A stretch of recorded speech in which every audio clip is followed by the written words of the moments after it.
ಪಕ್ಷಗಳ ಹತ್ರ ವಿಷಯಗಳೇ ಇಲ್ಲ.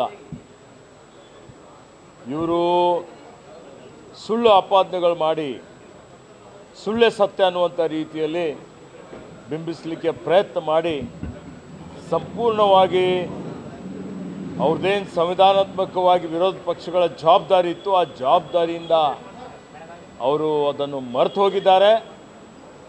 ಇವತ್ತು ಜನನೂ ಅರ್ಥ ಮಾಡಿಕೊಂಡಿದ್ದಾರೆ. ಹೀಗಾಗಿ ಯಾವುದೇ ಜ್ವಲಂತ ವಿಷಯಗಳ ಬಗ್ಗೆ ಅವರು ಚರ್ಚೆನೂ ಮಾಡಿಲ್ಲ. ಮತ್ತು ಇವತ್ತು ಅವರೇನು ತೃಪ್ತಿ ತಂದಿಲ್ಲ ಅಂತ ಹೇಳ್ತಾ ಇದ್ದಾರೆ, ಅದು ಬರೀ ಸುಳ್ಳು ಹೇಳ್ತಾ ಇದ್ದಾರೆ. ಇವತ್ತು ಅವರಿಗೆ ಎಲ್ಲ ರೀತಿಯಲ್ಲಿ ಹಿನ್ನಡೆ ಆಗಿದೆ.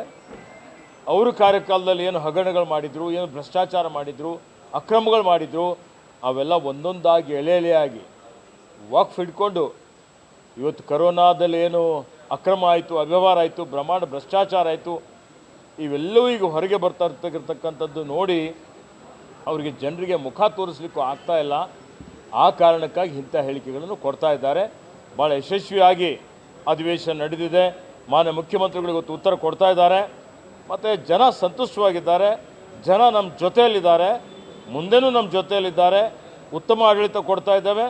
ಇನ್ನು ಮುಂದೆನೂ ಇನ್ನೂ ಹೆಚ್ಚಿನ ರೀತಿಯಲ್ಲಿ ಇವತ್ತು ಕರ್ನಾಟಕ ರಾಜ್ಯದಲ್ಲಿ ಜೀವಪರ ಜನಪರ ಆಡಳಿತ ಕೊಟ್ಟು ಇವತ್ತು ರಾಜ್ಯವನ್ನು ಇವತ್ತು ಅಭಿವೃದ್ಧಿ ಪಡಿಸ್ತೀವಿ ಅನ್ನೋಂಥ ಭರವಸೆಯನ್ನು ಕೊಡಲಿಕ್ಕೆ ಇಷ್ಟಪಡ್ತೇನೆ.